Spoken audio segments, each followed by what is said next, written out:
सर्वदा।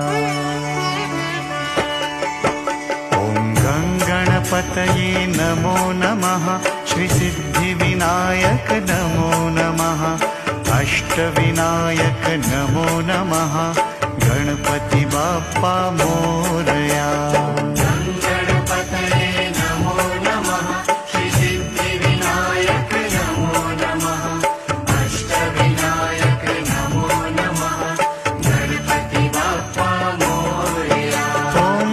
गणपतये नमो नमः, श्रीसिद्धिविनायक नमो नमः, अष्टविनायक नमो नमः, गणपति बाप्पा मोरया।